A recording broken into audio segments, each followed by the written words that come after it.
The billionaire woke up in the ER. "Don't let that nurse leave," she demanded. Before we dive into today's story let us know in the comments where you are listening from today. At 31 years old, Claire was the sole founder and CEO of Carnegie Financial, a monolithic hedge fund that controlled billions of dollars in global assets. The financial press called her the Iron Queen. She was brilliant, relentlessly analytical, and famously uncompromising. Claire lived her entire life, insulated by layers of wealth. She traveled in armored vehicles, worked behind bulletproof glass, and surrounded herself with fixers, lawyers, and sycophants who were paid handsomely to agree with her every word. To Claire, every interaction was a transaction. Everyone had a price, and vulnerability was a liability she simply could not afford. She had never been at the mercy of a stranger in her entire life. Liam Carter lived on the exact opposite end of the human spectrum. At 28, Liam was a senior trauma nurse at one of the city's most underfunded, severely overcrowded public hospitals. He didn't have a diversified portfolio. He had a mountain of student debt, a pair of worn-out dark blue scrubs, and a rare, extraordinary gift for keeping people tethered to the earth when their bodies wanted to let go. Liam had originally been a top-tier pre-med student, but when his mother was diagnosed with early-onset Alzheimer's, the crushing financial reality forced him to pivot. He switched to nursing so he could enter the workforce faster, working grueling 12-hour night shifts to pay for her specialized memory care facility. Liam was exhausted, constantly operating on coffee and adrenaline, but he was brilliant. He possessed a razor-sharp clinical intuition and a deep, unwavering empathy that the brutal realities of the ER had never managed to extinguish. It was a torrential Friday night in November when their vastly different universes violently collided. Claire had been working late. She was sitting in the back of her chauffeured SUV reviewing a merger document, entirely detached from the world outside her tinted windows. As her driver crossed a slick, rain-soaked intersection, a heavy delivery truck ran a red light at 60 miles per hour. The impact was catastrophic. The truck T-boned the SUV directly on the passenger side. The armored plating of the vehicle prevented Claire from being crushed entirely, but the sheer kinetic energy of the blunt force, trauma, was devastating.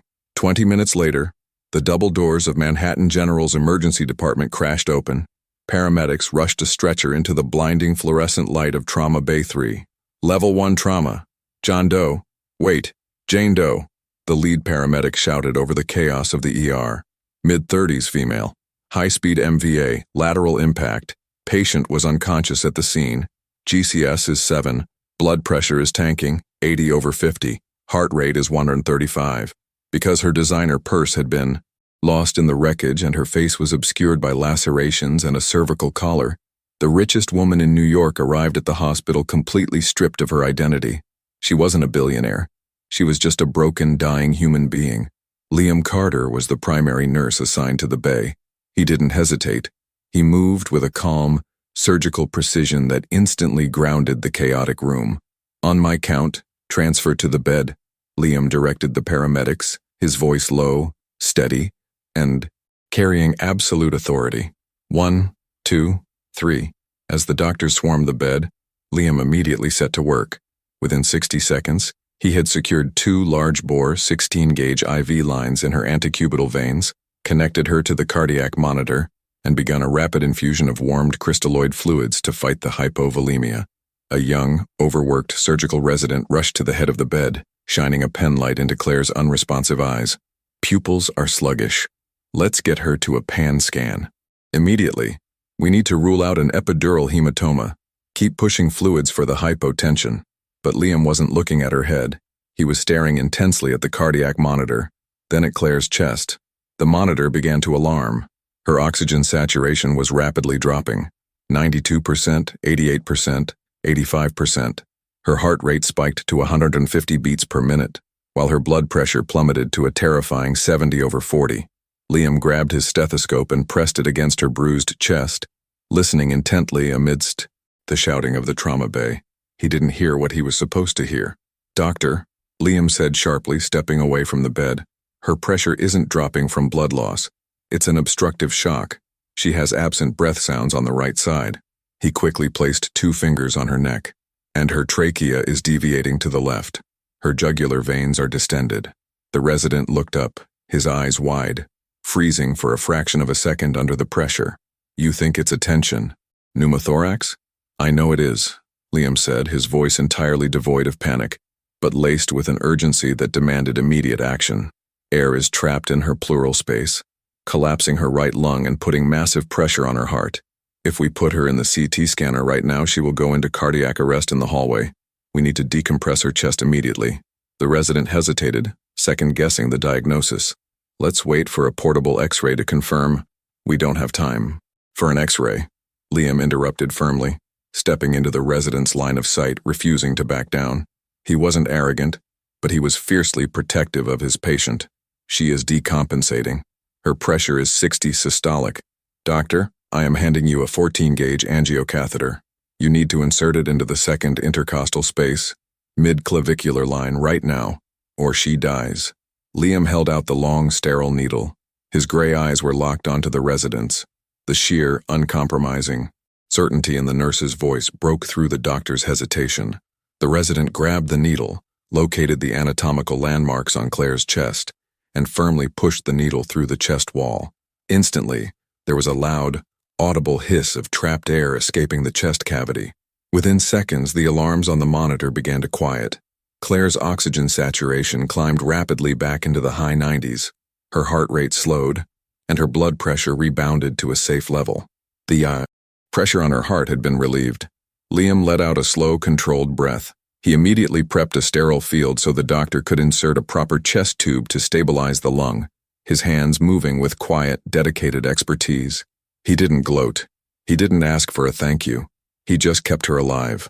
Hours later, the chaos of the trauma bay had faded into the quiet, rhythmic hum of the surgical intensive care unit. Claire Carnegie slowly surfaced from a dark, heavy ocean of unconsciousness. The first thing she registered was pain, a deep, agonizing ache radiating through her right side. The second thing she registered was the distinct smell of antiseptic and the soft, repetitive beeping of a heart monitor. She opened her eyes, her vision blurry, the harsh lights of the ICU momentarily blinding her. She felt a heavy, terrifying panic rising in her throat. Where were her security details? Where was her executive assistant? Hey, easy. Don't try to move just yet. The voice was incredibly calm, deep and surprisingly gentle. Claire blinked, her vision slowly coming into focus. Standing beside her hospital bed was Liam. He was wearing his dark blue scrubs, a stethoscope draped around his neck. He was checking the drainage level on the plastic chest tube container secured to the side of her bed. You're in the intensive care unit at Manhattan General, Liam explained smoothly, noticing the panic in her eyes. He stepped closer, entering her line of sight so she wouldn't have to turn her neck. You were in a severe car accident. You suffered a collapsed lung, 3 fractured ribs, and a minor concussion. But you're safe now. The chest tube is managing the lung, and your vitals are rock solid. Claire tried to speak, but her throat was completely dry, her voice coming out as a raspy, painful whisper. My people, we couldn't find your ID in the wreckage, Liam explained, reaching for a small cup of water with a sponge swab. He gently moistened her cracked lips. The gesture was so incredibly intimate, so purely compassionate, that it completely caught the billionaire off guard. No one touched her without permission. No one cared for her without expecting a paycheck. The police are trying to identify your driver and track down your family, Liam continued softly, checking her IV line. But for now, you're just Jane Doe, and you're my patient. My name is Liam. Claire stared at him. She was a woman who read people for a living, analyzing their micro-expressions to find their weaknesses. But looking at Liam Carter, she found absolutely nothing to exploit. His eyes were kind, deeply tired, but entirely focused on her well-being. You saved me, Claire managed to whisper, the fragmented memories of the trauma bay suddenly flashing in her mind. The alarms, the crushing pressure in her chest, and the sound of his steady voice demanding the doctor take action. Liam offered a small, modest smile. It was a team effort. The doctor placed the needle. I just pointed him in the right direction. You're a fighter, Jane. You held on when a lot of people wouldn't have. Before Claire could tell him her real name, the heavy wooden door to her ICU room was suddenly shoved open. A frantic, red-faced hospital administrator burst into the room, followed closely by a terrifyingly well-dressed man in a bespoke suit. Claire's chief of security. "Miss Carnegie?" The security chief gasped, rushing to the side of the bed, his face pale with relief. "Thank God. The police just matched the license plate of the SUV. We've had a team tearing the city apart looking for you." The hospital administrator looked absolutely terrified. Manhattan General was a public hospital. They were not equipped to handle the legal and PR nightmare of housing a billionaire CEO. "Miss Carnegie, I am the chief of medicine," the administrator stammered, practically bowing. "We had no idea who you were. I have already arranged for a private, critical care ambulance to transfer you immediately to the VIP penthouse suite at Mount Sinai. A team of world-class private thoracic surgeons is waiting for you there." The administrator then turned his gaze to Liam. The reverence he had shown Claire vanished instantly, replaced by the sharp, dismissive tone used for low-level employees. "Nurse," the administrator snapped, waving his hand dismissively. "Step away from the patient. We are transferring her out of this ward immediately. Go check on the patients in the overflow hallway. Leave Miss Carnegie's charts on the desk." Liam didn't flinch. He didn't look insulted. He was entirely used to the brutal hierarchy of the medical system. He calmly documented the final fluid output on the chest tube, capped his pen, and offered Claire one last reassuring nod. "Take care of yourself, Miss Carnegie," Liam said softly, completely unfazed by her sudden immense wealth. He turned to walk out the door, returning to the grueling reality of his shift. Claire watched him turn his back. She looked at the groveling hospital administrator, then at her security chief, who was already barking orders into a cell phone, treating her like a highly valuable corporate asset that needed to be secured. She was returning to her fortress. She was returning to the cold, transactional world where she was completely alone. But then, she felt the agonizing throb in her chest, and she remembered the terrifying sensation of not being able to breathe. She remembered the absolute, uncompromising certainty in Liam's voice when he fought for her life, while she was nothing but an anonymous broken body on a stretcher. He didn't care about her money. He cared about her life. As Liam reached the doorframe, Claire felt a sudden fierce spark of defiance ignite in her chest. "Stop," Claire croaked, her voice weak but carrying the undeniable, razor-sharp authority that controlled billions of dollars. The administrator froze. The security chief stopped, talking on his phone. Liam paused in the doorway, turning back to look at her. Claire took a shallow, painful breath, ignoring the stabbing pain in her fractured ribs. She fixed her dark, calculating eyes on the hospital administrator. "Cancel the transfer," Claire ordered.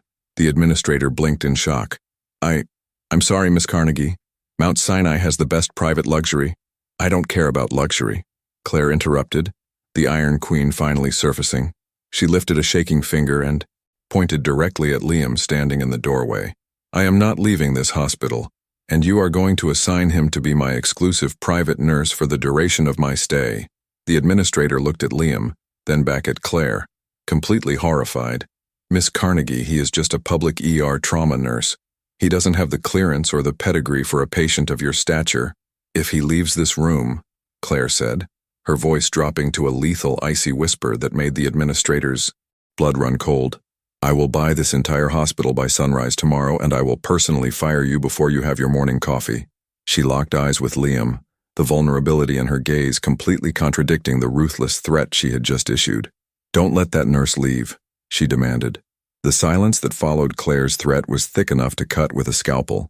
The hospital administrator's mouth opened and closed like a fish out of water.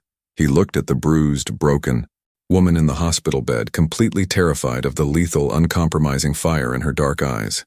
"Oh, of course, Miss Carnegie," the administrator stammered, his face turning a blotchy shade of red as he backpedaled so fast he nearly tripped over his own expensive shoes. "Whatever you require. We will reassign the floor schedule immediately. Nurse Carter is yours for the duration of your recovery." The administrator practically sprinted out of the room, dragging Claire's bewildered chief of security with him to finalize the unprecedented paperwork. Liam stood in the doorway. He hadn't said a word. He watched the powerful men scramble away in sheer terror, then slowly turned his gray eyes back to the billionaire in the bed. He didn't look intimidated. He didn't look impressed. He just looked incredibly, profoundly exhausted. He walked slowly back to the side of her bed, picking up her medical chart. "I still have 6 hours left on my shift, Miss Carnegie," Liam said, his voice a calm, steady rumble that completely contrasted the chaotic energy of the executives who had just fled.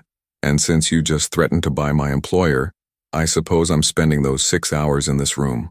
Claire watched him carefully. She was a master at reading people, accustomed to men in suits crumbling under her gaze.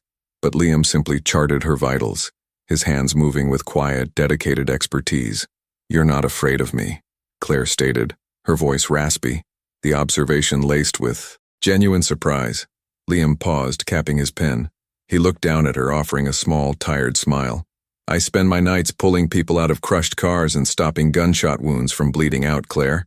I'm afraid of a lot of things, but a billionaire in a hospital gown with a chest tube is not one of them." He used her first name, not out of disrespect, but out of a simple, undeniable human equality that Claire hadn't experienced in over a decade. In her boardroom, she was a titan. In Liam's ICU, she was just a patient who needed to heal.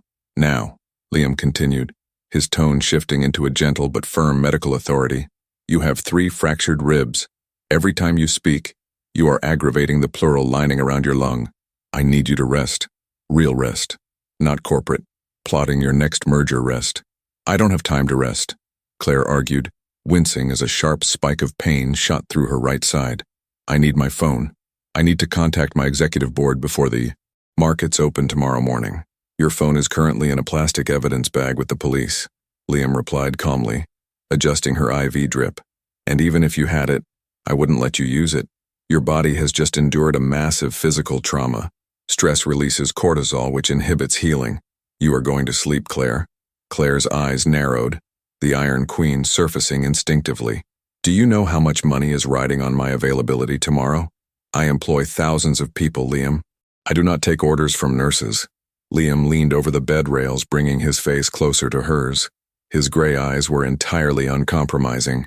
"You do, in this room," Liam said softly, the absolute certainty in his voice completely paralyzing her arguments. "You can fire me tomorrow. You can buy the hospital and turn it into a parking lot. But tonight, my only job is keeping you alive. And to do that, you need to close your eyes." Claire stared at him.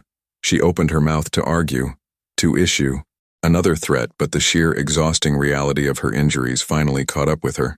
The pain was blinding, and the adrenaline of the crash was fading rapidly. For the first time in her life, she didn't have to fight. She was being protected by a man who had absolutely nothing to gain from it. Slowly, reluctantly, Claire let her eyes flutter shut. Over the next 48 hours, Trauma Room 4 of the surgical ICU transformed into a bizarre collision of 2 vastly different worlds. Outside the heavy wooden door, Claire's private security firm had established a literal perimeter. Men in dark suits with earpieces vetted every single doctor and technician who tried to enter. But inside the room, Liam reigned supreme.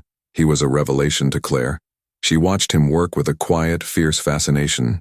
He was relentless in his care, waking her up at exact intervals to check her neurological signs, changing her bandages with incredibly gentle hands, and anticipating her pain before she even had to ask. But it was his refusal to be treated like a servant that truly unsettled her. On the morning of her 3rd day, Claire's ruthless fixer and corporate lawyer, a sharp-featured man named Vance, was finally allowed into the room. He brought a sleek silver briefcase and a stack of urgent corporate dossiers. "Miss Carnegie," Vance said briskly, completely ignoring Liam, who was currently checking the drainage on Claire's chest tube. "The board of directors is getting restless. The press has caught wind of the accident. Stock prices are dipping. We need you to sign these proxy authorizations immediately so we can stall the hostile takeover rumors." Claire, pale and struggling to sit up against the pillows, reached weakly for the pen Vance was holding out. Every movement was sheer agony. Her breathing was shallow and rapid. Before Claire's fingers could even touch the pen, Liam stepped between her and the lawyer. He smoothly plucked the pen out of Vance's hand and dropped it into his scrub pocket.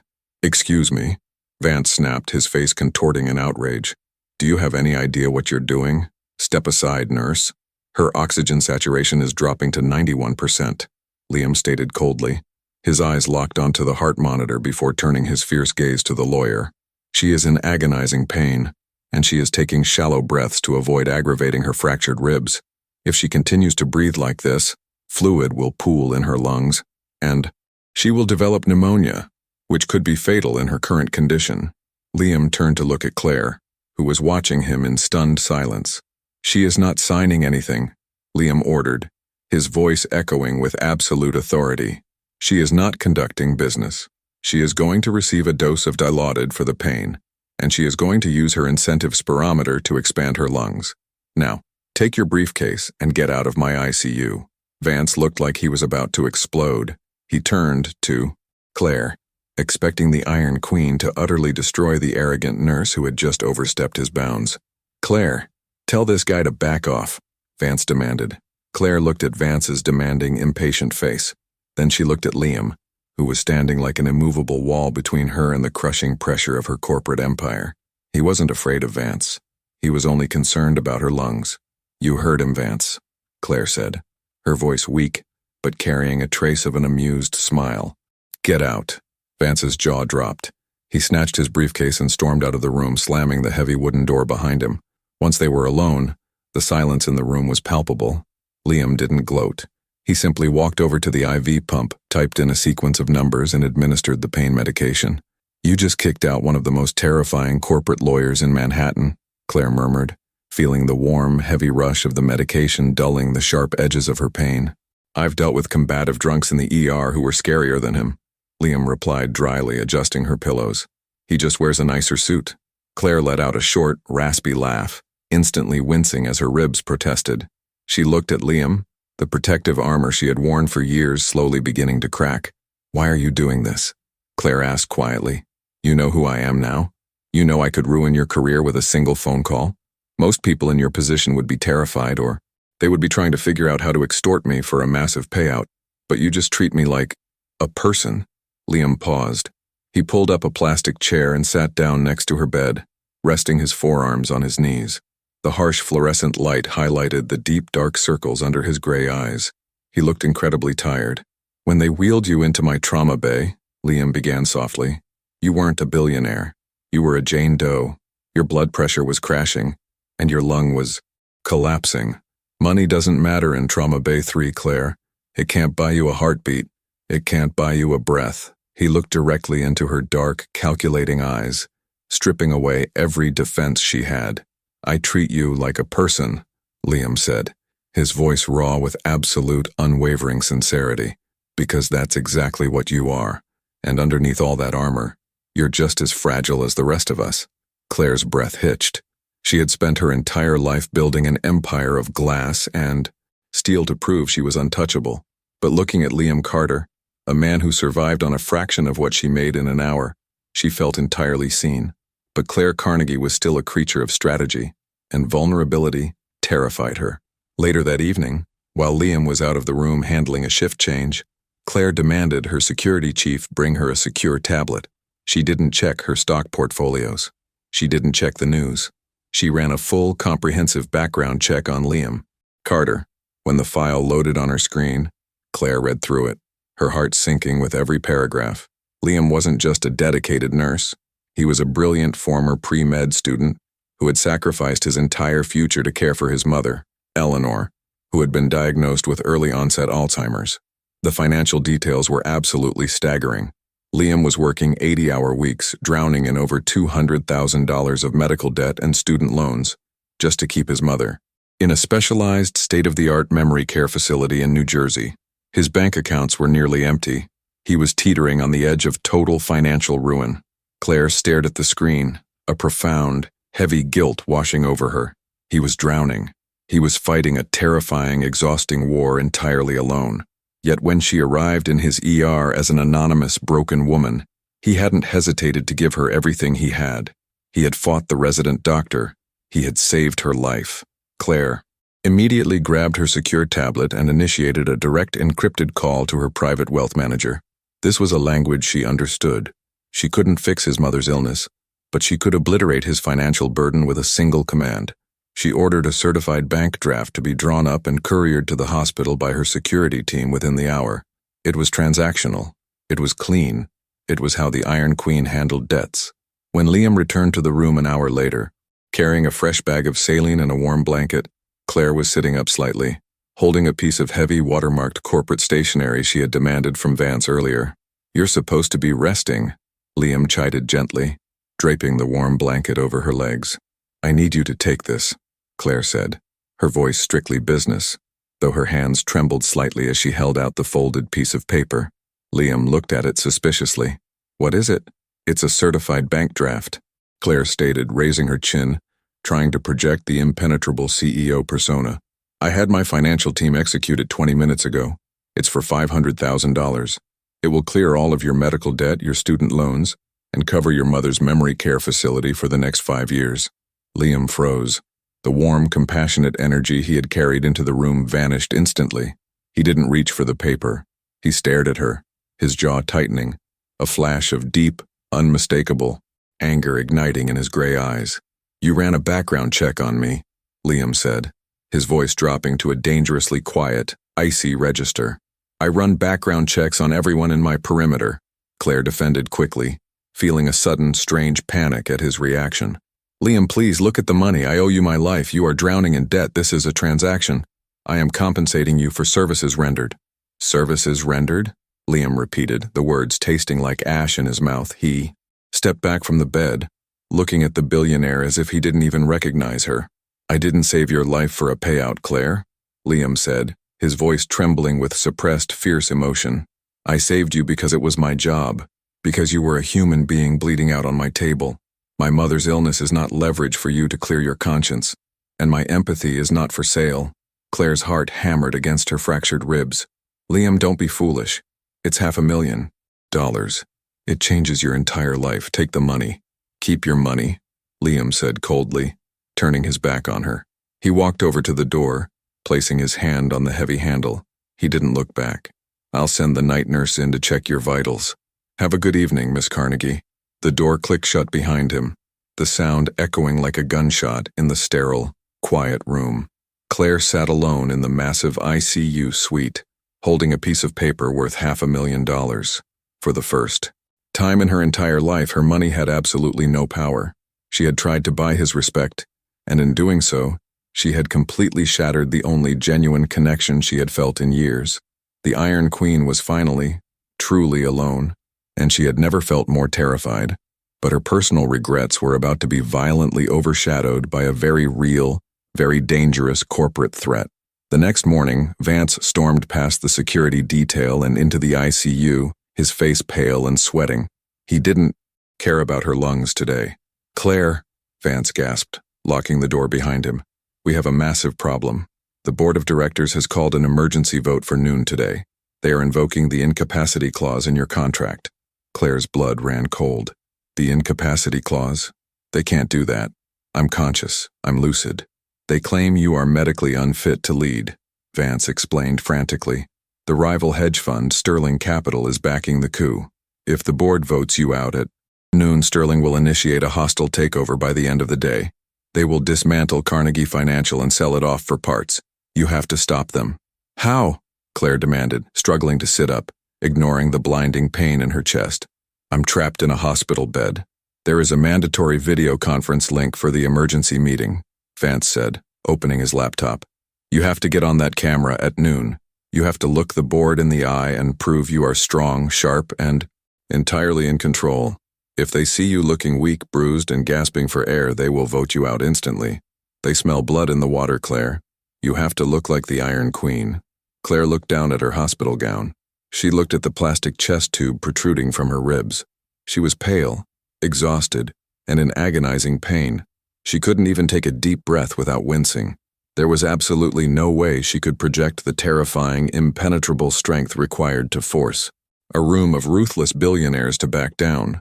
She needed a miracle, or more accurately, she needed the one man in the hospital who wasn't afraid to fight a losing battle. She reached for the call button by her bed, her hands shaking. Find Liam, Claire ordered Vance, her voice tight with desperation. Find him right now. Vance sprinted out of the ICU suite, nearly colliding with a cart of sterile supplies. He found Liam at the nurse's station, quietly charting on a computer, his face an unreadable mask of exhaustion and professional detachment.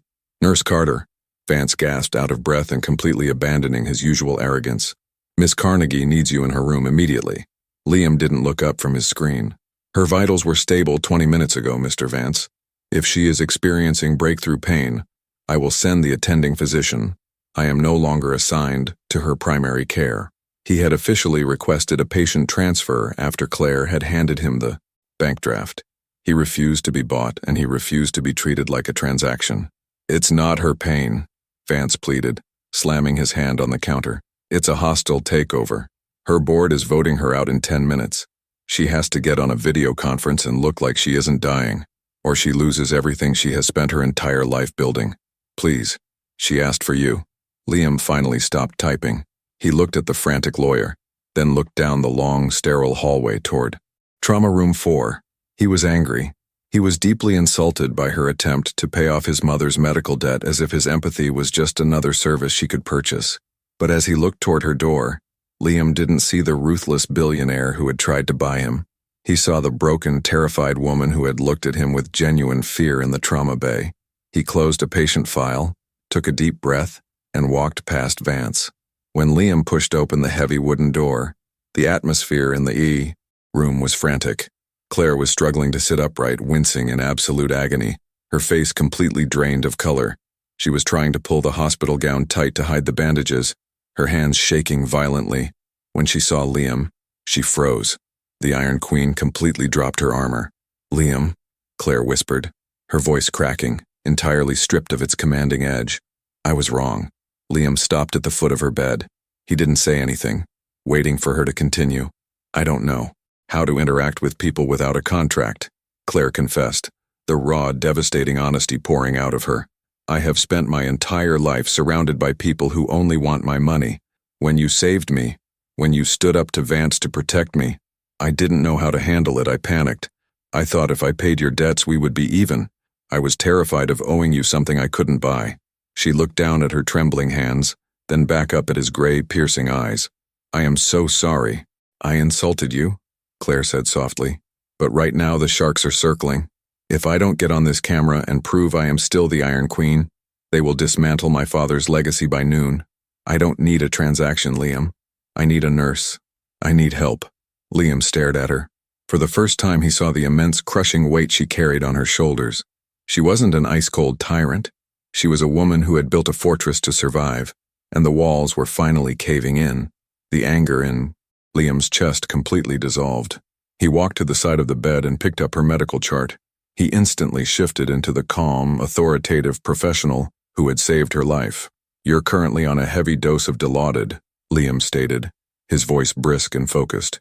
"If you get on that camera right now, your speech will be slurred, your pupils will be constricted, and your cognitive processing will be delayed. They will instantly know you are heavily medicated. Then turn it off," Claire demanded, her dark eyes flashing with determination. "Flush it out of my system. If I turn off the narcotic drip, the pain from your 3 fractured ribs and the chest tube is going to hit you like a freight train," Liam warned, leaning closer so she fully understood the reality of what she was asking.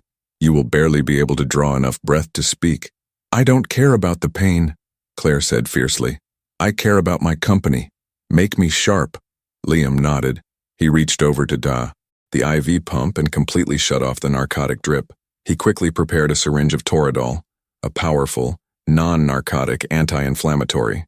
"This will help with the localized inflammation, but it won't mask the severe bone pain," Liam explained as he injected it into her IV line. "I'm going to elevate the head of the bed to 45 degrees. It will hurt, but it's the only way to hide the chest tube drainage system below the camera frame." He pressed the button on the bed rail. As the mattress slowly angled upward, Claire let out a sharp, breathless gasp. The shift in gravity pulled painfully against her fractured ribs and the thick plastic tube inserted into her pleural cavity. Sweat instantly beaded on her forehead. "Breathe shallow," Liam coached softly, his hand resting firmly and warmly on her uninjured shoulder, grounding her in the physical reality of the room. "Don't try to take deep breaths. Use your diaphragm." Vance rushed over with the laptop, setting it on a rolling tray table directly in front of Claire. He angled the screen so the sterile white walls of the ICU room looked like a generic, brightly lit office background. The camera frame cut off just below her collarbone, perfectly hiding the hospital gown and the bandages. "It's 11:40 a.m., Liam said, checking his watch. "We have exactly 20 minutes for the Toradol to take the edge off before you go live. Close your eyes and let the medicine work." Vance rushed over with the laptop, setting it on a rolling tray table directly in front of Claire. He angled the screen so the sterile white walls of the ICU room looked like a generic, brightly lit office background. The camera frame cut off just below her collarbone, perfectly hiding the hospital gown and the bandages. "Vance, step outside," Liam ordered without looking away from Claire's monitors. "I am her legal counsel. I need to be here for the vote. If you are in the room, she will look to you for validation, which makes her look weak." Liam cut him off smoothly, his clinical intuition extending to corporate psychology. "She needs to look like she is entirely alone and entirely in control. Get out." Claire offered a sharp, breathless nod of agreement. Vance swallowed hard and bolted from the room. Liam moved to the side of the bed, standing just inches out of the camera's frame. He placed his fingers gently against the inside of her wrist, monitoring her pulse manually since they had to silence the alarms on the cardiac monitor to prevent the board from hearing them. Her pulse was racing, a terrifying 130 beats per minute. The pain was hitting her in full force. "I'm right here," Liam whispered, his thumb lightly brushing the delicate skin of her wrist. "You control the room, Claire. Do not let them see you bleed." At exactly 12 p.m., the video conference connected. The screen split into a grid of 12 different faces. These were the apex predators of Wall Street: billionaires, hedge fund managers, and ruthless investors. At the center of the grid was Marcus Sterling, the rival CEO who had initiated the coup. He had a smug, predatory smile on his face, expecting to see an empty chair or a woman on life support. When Claire's face appeared on the screen, the entire virtual room fell dead silent. She looked pale, yes, but her dark hair was smoothed back, her eyes were razor sharp, and her posture was rigid and unyielding. She didn't look like a victim of a catastrophic car crash. She looked like the Iron Queen. "Good afternoon, gentlemen," Claire said. Her voice was slightly lower than usual, raspier from the lack of breath, but it carried an undeniable, lethal authority. "I understand there was a sudden, rather desperate rush to evaluate my capacity to lead this firm." Marcus Sterling's smug smile faltered. "Claire, we were informed you were in a severe accident. The police reports indicated critical injuries. We have a fiduciary duty to the shareholders to invoke the incapacity clause if you are unable to perform your duties. As you can see, Marcus, rumors of my demise have been greatly exaggerated," Claire replied smoothly, gripping the edge of the blanket under the camera frame to anchor herself against the blinding pain radiating through her chest. "Be that as it may," Marcus pushed back, narrowing his eyes, trying to find a weakness. "You are clearly hospitalized. The Sterling merger requires aggressive, round-the-clock oversight. If you are bedridden, you cannot physically manage the global assets. We are moving forward with the vote to temporarily reassign your voting shares." A sharp, agonizing spasm ripped through Claire's right lung. She faltered, her breath hitched audibly, and her eyes fluttered shut for a fraction of a second. Her face turned entirely ashen. On the screen, Marcus leaned forward like a shark smelling blood, ready to strike. Just out of the camera's view, Liam felt her pulse skyrocket. He saw her grip slipping. Without hesitation, Liam reached out.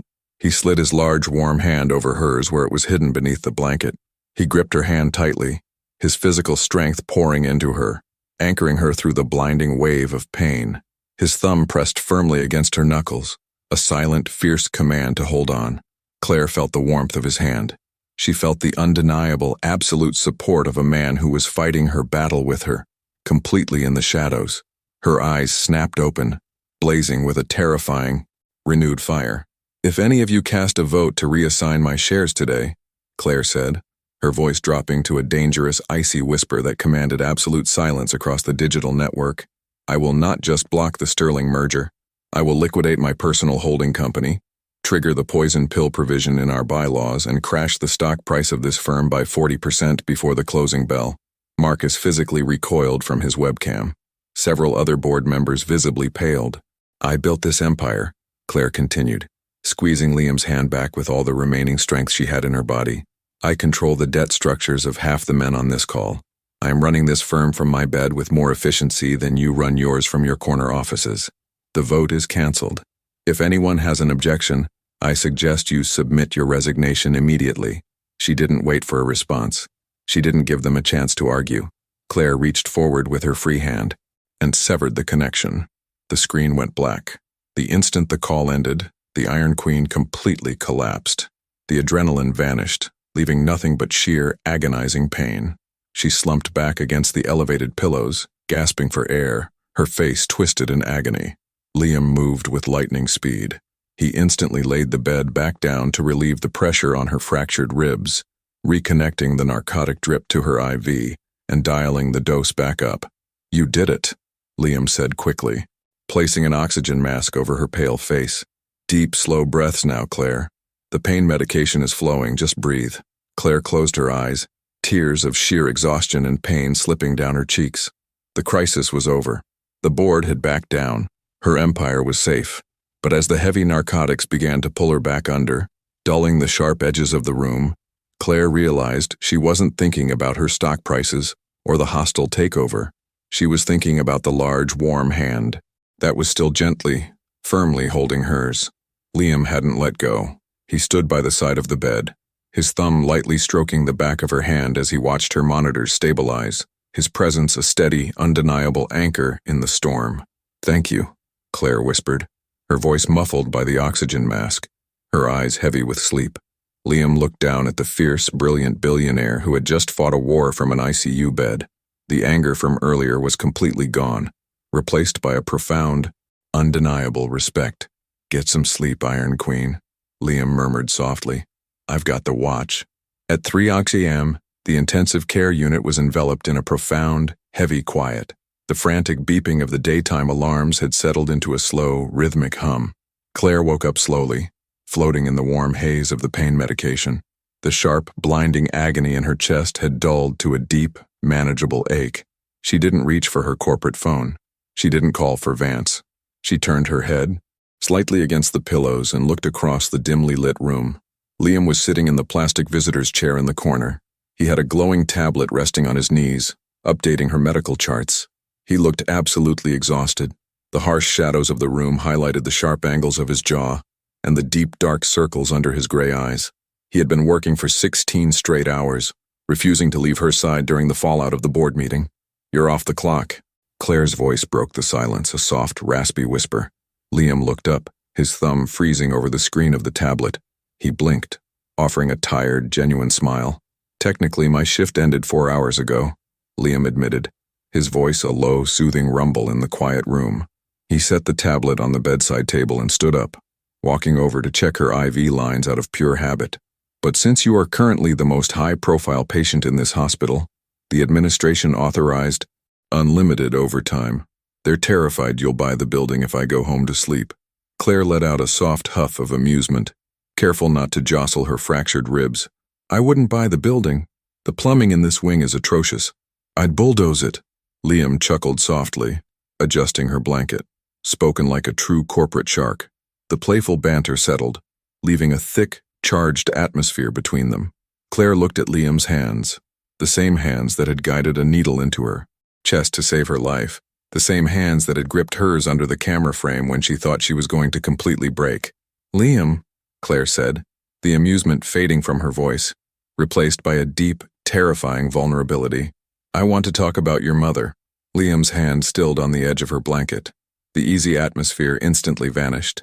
His posture went rigid, a protective wall slamming down over his emotions. "Claire, we don't need to do this," Liam said quietly, taking a step back from the bed.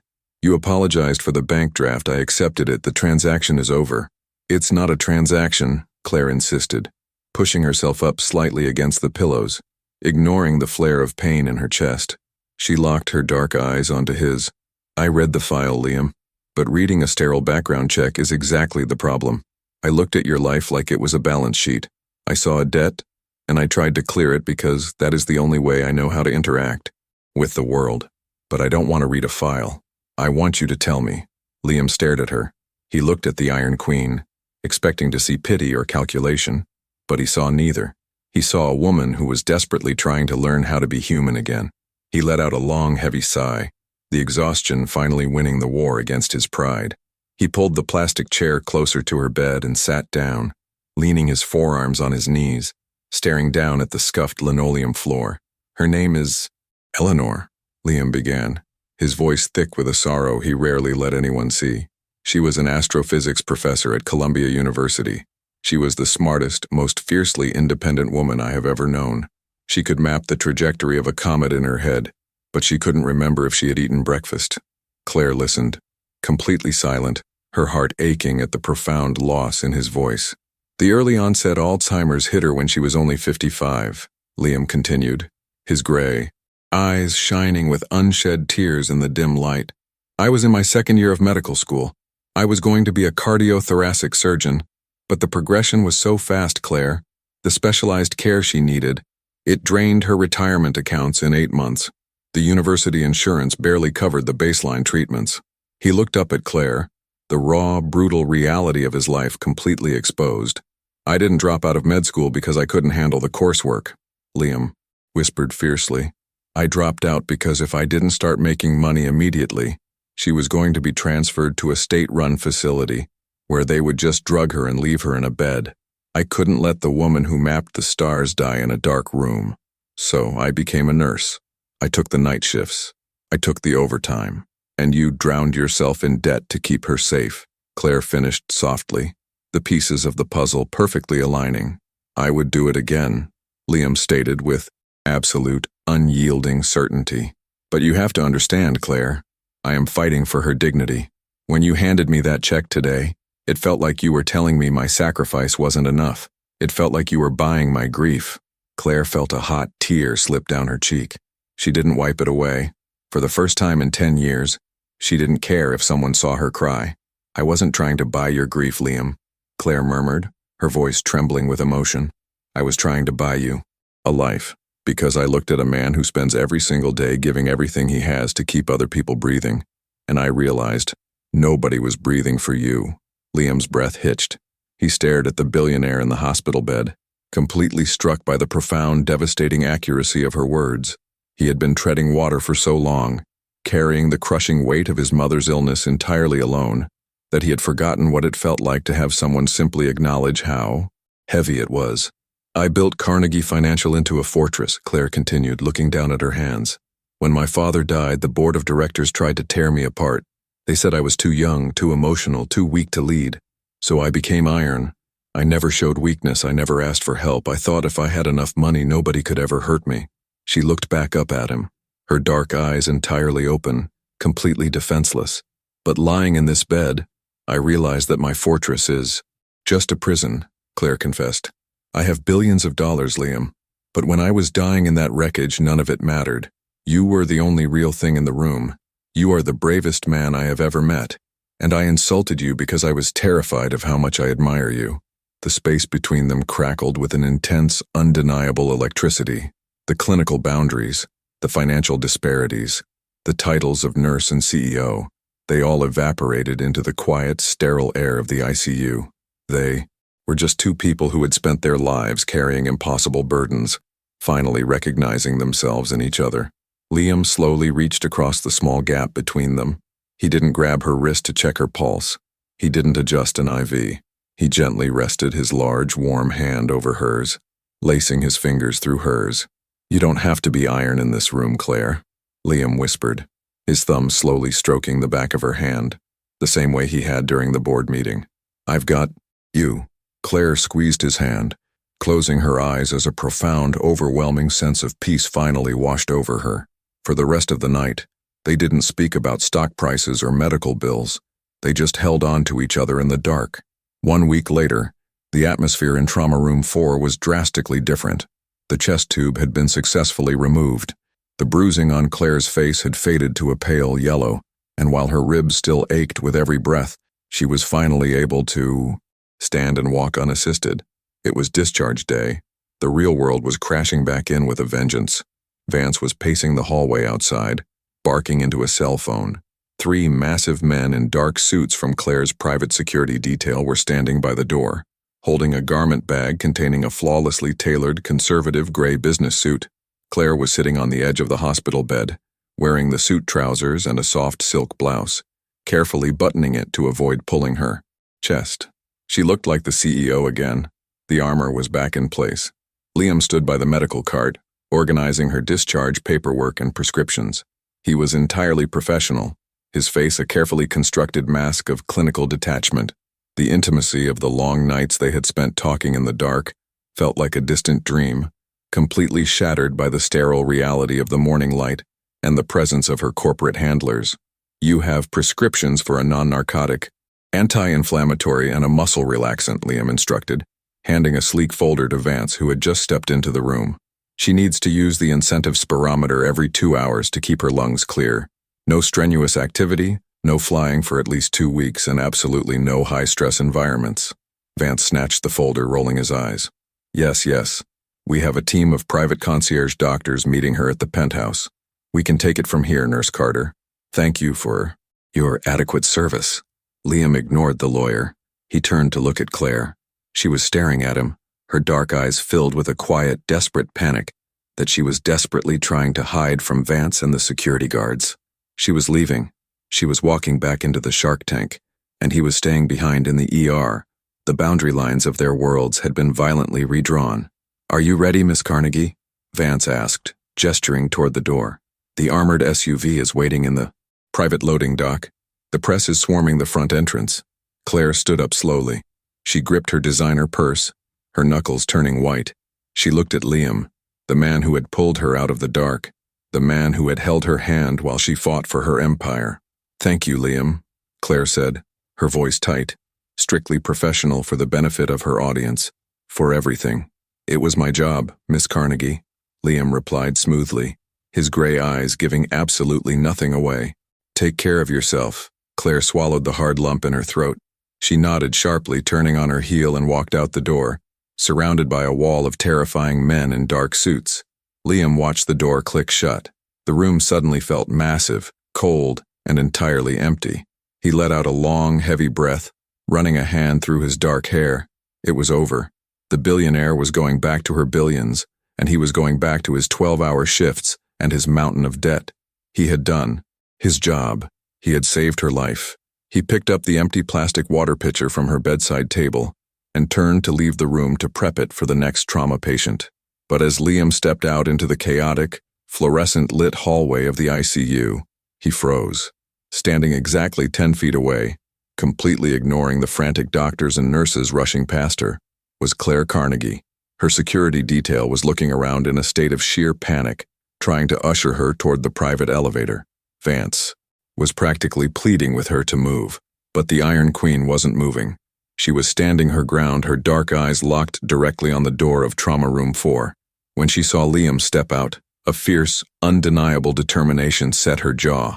Vance, Claire commanded, her voice echoing down the sterile hallway. Take the security detail and go to the car. Now. Claire, we cannot leave you exposed in a public corridor. I said go to the car, Claire snapped, the lethal authority in her voice, making the lawyer flinch. Vance looked at the security guards, nodded sharply, and they all power-walked toward the elevator, leaving the billionaire standing entirely alone in the middle of the crowded hospital floor. Liam slowly walked toward her, his heart hammering a frantic rhythm against his ribs. Claire, what are you doing? You need to go home. I am going home, Claire said, her voice breathless, ignoring the burning ache in her ribs as she closed the distance between them. But I realized something when I walked out that door, Liam. She stopped just inches away from him, looking up into his stunned gray eyes. I realized that I have spent my entire life building an empire, Claire whispered fiercely, completely oblivious to the hospital staff staring at them. I have billions of dollars. I have private jets. I have a board of directors who are terrified of me. But the only place I have felt safe in 10 years was in that room, with you. Liam's breath hitched. He stared at her, the clinical mask completely shattering. Claire, you told me that you didn't save my life for a payout, Claire continued, stepping closer, completely invading his personal space. You told me that your empathy wasn't for sale. So I am not offering you a transaction, Liam Carter. I am not offering you a bank draft. I am offering you me. She reached out, her hands gently gripping the lapels of his worn dark blue scrubs. Let me be your partner, Claire pleaded, her voice breaking with a terrifying, beautiful vulnerability. Let me stand beside you. Let me fight the medical bills. Let me fight the system. Let me fight for Eleanor. You have spent your whole life holding up the sky for everyone else. Let me hold it up for you. Liam looked down at the brilliant, fierce woman holding onto his scrubs like he was her lifeline. The exhaustion, the pride, the fear of the financial divide, it all vanished under the absolute, unyielding sincerity in her dark eyes. He didn't care about the cameras. He didn't care about the doctors staring. Liam reached down, his large hands gently cupping her face, mindful of the fading bruises.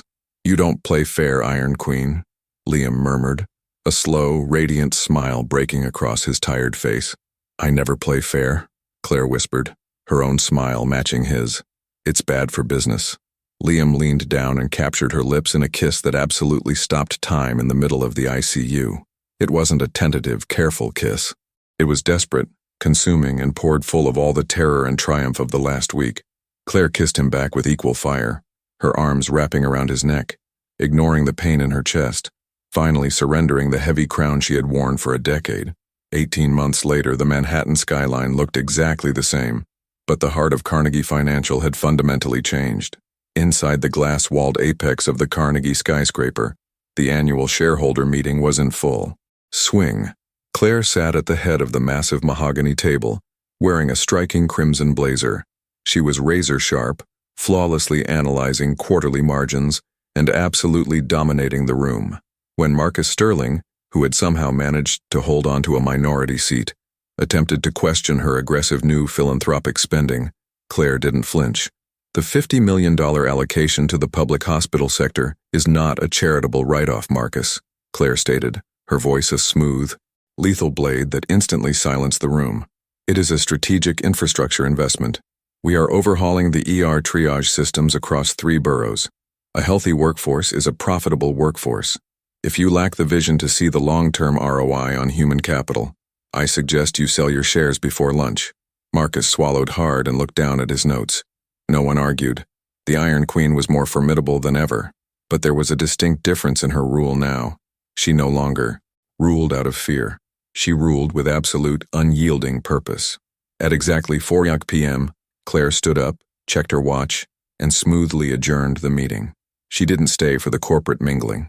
She bypassed her security detail, stepped into the private elevator, and headed straight to the ground floor. She wasn't going to a gala. She was going to New Jersey. The Evergreen Memory Care Facility was a sprawling, state-of-the-art sanctuary surrounded by acres of quiet, forested land. It was peaceful, bathed in the warm, golden light of the late afternoon. Claire walked softly into the private, sunlit garden at the back of the estate. Sitting on a wooden bench, watching a pair of bluebirds near a feeder, was Eleanor. Claire didn't bring a checkbook. She didn't bring an assistant. She carried 2 cups of decaffeinated green tea and a worn, heavily dog-eared book on astrophysics. "Hello, Eleanor," Claire said softly, taking a seat on the bench next to the older woman. Eleanor turned, her head. Her eyes were clouded with the gentle, heartbreaking fog of Alzheimer's, but a warm, instinctive smile spread across her face. She didn't always remember Claire's name, or that Claire controlled global markets, but she remembered the feeling of safety. She remembered the woman who came to visit her 3 times a week, just to read to her about the stars. "You brought the tea," Eleanor murmured, taking the warm cup with shaking hands. "You have very kind eyes, my dear. Do I know you?" "I'm a friend," Claire whispered, her heart aching with a familiar, bittersweet tenderness. She opened the book to a bookmarked page. "And I brought the chapter on supernovas. Would you like to hear it?" Eleanor nodded happily, resting her head back against the bench. Claire sat in the quiet garden, reading aloud about the death and rebirth of stars, her voice steady and soothing. She wasn't conducting a transaction. She was simply showing up. It was a lesson she had learned the hard way in Trauma Room 4. Half an hour later, the heavy wooden gate to the garden clicked open.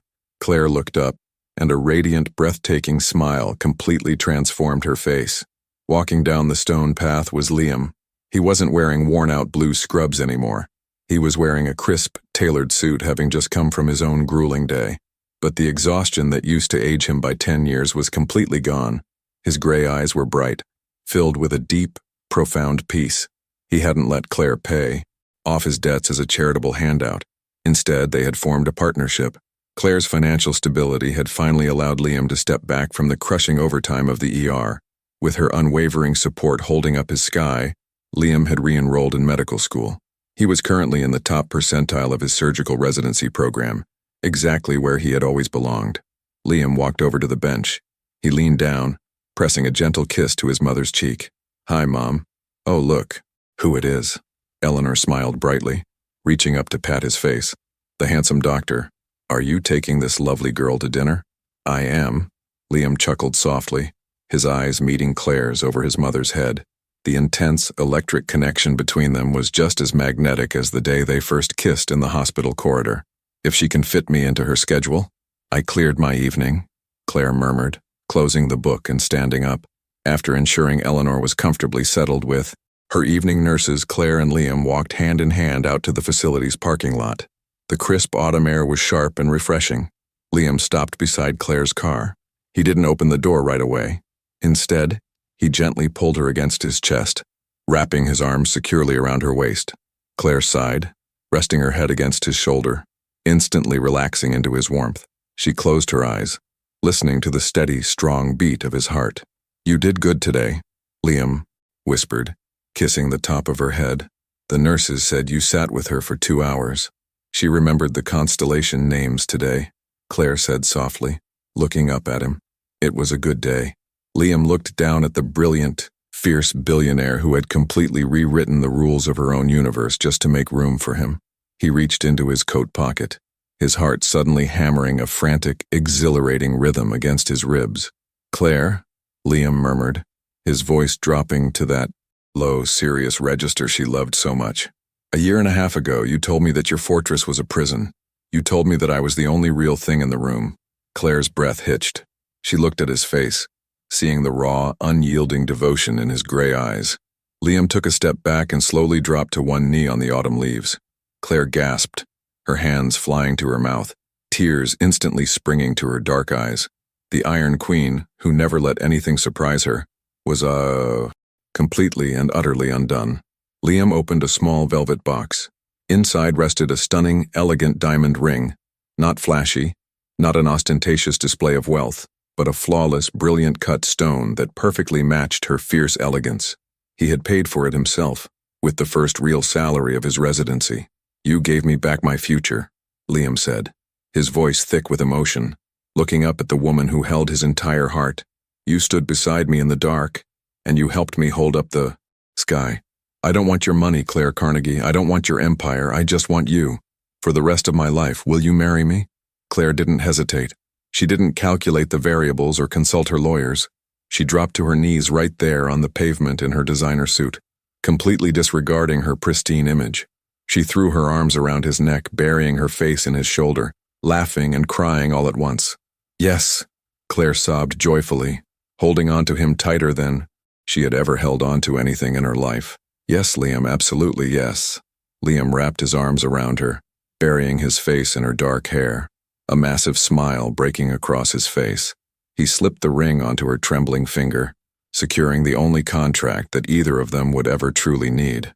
In the end, Claire Carnegie didn't lose her empire. She expanded it, but she finally understood that true wealth wasn't measured by the assets in a portfolio or the armor you wore to protect them. True wealth was finding the one person who wasn't afraid to look past the billionaire, see the broken girl underneath, and gently teach her how to breathe again. And Liam Carter, the man who had spent his life saving others, finally found the one woman who was strong enough to save him right back. And that, dear listeners, is where our incredible journey comes to an end today. Sometimes the universe strips everything away from us just to show us what actually matters. A hospital gown doesn't care about your bank account, and true empathy cannot be bought. It can only be earned through genuine vulnerability and respect. If you loved seeing the Iron Queen melt for the humble nurse who saved her life, leave a comment down below with the word "forever." Don't forget to hit that subscribe button, turn on the notification bell, and share this video with someone who needs a reminder that the greatest investments we ever make are in the people who stand by us when we have absolutely nothing left to give. Thank you so much for listening, and we will see you in the next story.